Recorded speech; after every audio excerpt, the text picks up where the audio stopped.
me bleeding till I can't breathe. Shaking, falling onto my knees. And now All the way from sunny SoCal into 32 million homes, and we're counting more. This is America Trends. I'm Barry Nussbaum, filling in tonight for Dr. Gina. The poll question today, boy, this is important. Will the Democrats leave their convention unified behind Hillary? You heard our last guest, maybe not. You go vote. Vote in that poll at u2america.com or use the U2 America app, available now for Apple and Android devices. Go download it now if you don't already have it. Okay, let's get back to politics, America. Now that Hillary Clinton is the official nominee of the Democratic Party, what will be the general consensus of where she stands on radical Islam? Boy, am I dying to hear this answer. Joining me now is investigative reporter, war correspondent, and New York Times bestselling author who has a new book out called The Deceptor Making of YouTube Video, Hillary and Obama Blame for Benghazi, Ken Timmerman. Ken, thanks for joining us tonight. First of all, did I say the book right? Deception. I got it? Yes, deception. Okay, which is deception. what Hillary Clinton does, deception. Okay, so let's talk about Hillary. She's known as being manipulative. That's her problem with believability by the American people. How bad is this email leak out of the DNC going to hurt her? Well, it's clearly discredited her with everybody in the Bernie Sanders camp. We've heard every night there have been boos, there have been demonstrations in Philadelphia against her. There are reports this afternoon that they were confiscating placards from Bernie Sanders supporters against Hillary Clinton inside the Philadelphia arena. So it is hurting her, and I mean, it's hurting her with a base, it's clear. Well, look, there's no poll, Ken, during the convention, right? But every day, the story's not dying. As I talked in the last segment, all the Democrats, talking heads, have this deflection. Well, we've been hacked. It's the Russians. Let's go after the Russians. There's very little explanation of how senior management at the DNC can do this and what Hillary's involvement was. Our last guest said they've got emails combined with voicemail coming out of the next WikiLeaks leak. Can it get worse for Hillary based on this? It can get a lot worse for Hillary, and it will get a lot worse for Hillary when we see some of the emails from Sid Blumenthal that I talk about in my book, Deception, where he tells her, essentially coaches her in how to create this lie about a YouTube video they're going to blame for the Benghazi attacks. There's so many things that Hillary Clinton has lied about, and there is a trail, a paper trail, an email trail, an electronic trail on many of these lies. And as they leak out, yes, it's going to do her tremendous damage. So you think, truly, Ken, the poll numbers on I don't believe Hillary are actually going to get weaker? Is that what you're saying? I think that her trustworthy numbers are going to go through the roof.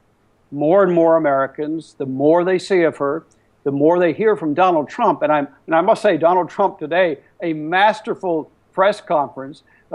They had Bill Clinton last night. The Democrats thought that this was going to trump Trump and essentially dominate the news cycle. No, Donald Trump comes out and does a nearly an hour press conference, talks about everything and sundry, and now all the media and the Democrats can talk about is Donald Trump. It's absolutely masterful.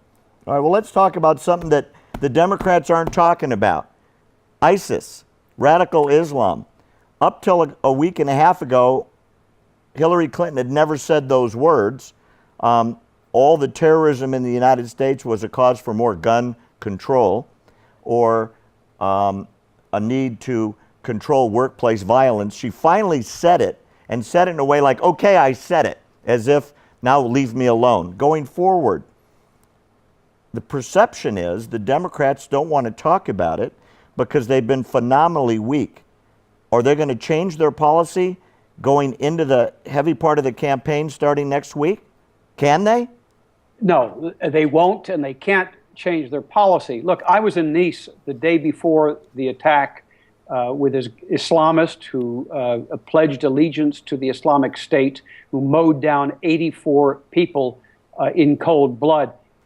Is the truck the weapon? Should we therefore have a ban on trucks because trucks are lethal weapons? I mean, that is the logic that the Democrats are using with gun control. They're saying, guns are killing people. No, they're not. It's the people who are controlling them.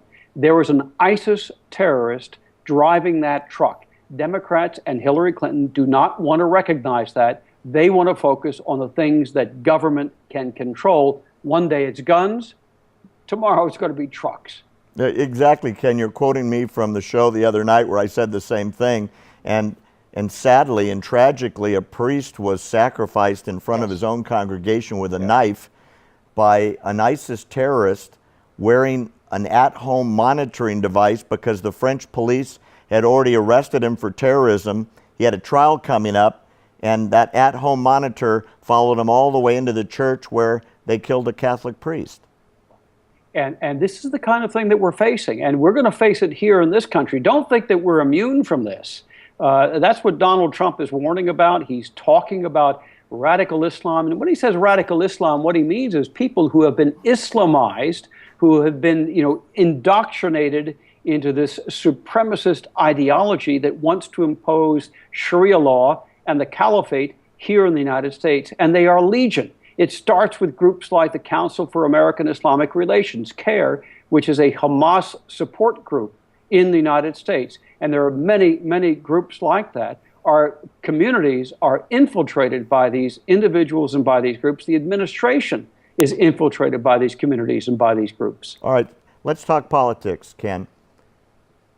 There's a whole lot of middle. The decline to state, the independents, what they used to call the Reagan Democrats, the ones that aren't registered, are those people going to move to Trump as more terrorism happens and they feel more insecure because they know Hillary's going to continue Barack Obama's policies? I tell you, I live in Maryland, which is a Democrat state. It's a blue state, reliable Democrat state, unfortunately. So we're in California. Don't tell me. I get it. All right. But, I've also been to Trump rallies in Maryland. And when I'm at those Trump rallies, there have been Democrats, there have been independents, people who've never voted, people who were just curious. And they all came out of those rallies extraordinarily enthusiastic for Donald Trump. Why? Not because he's a Republican, not because he's extraordinarily wealthy, but because he tells the truth. He tells it like it is. He doesn't try to sugarcoat things. He doesn't give people a bunch of political psychobabble as we hear that Islam is the religion of peace. He says things as they are, and people recognize that. Americans are pretty smart. They recognize the truth when they hear it. Okay, so answer my question. Is that middle going to move to Trump because of it, big enough to swing the election? It seems like every week, and sadly, twice a week, something else happens. Yes, I think that middle will move to Donald Trump. I think he will win actually in a landslide. Obviously, we'll see in November, but I think that's what's going to happen. People want the truth. I've tried to tell the truth in my book, Deception. Hillary Clinton is giving us lies. Donald Trump is giving us the truth. Ken, thanks so much. People, go buy his book. It's important. We want to hear from you, America. Go vote in our poll. We're going to talk about it right after this.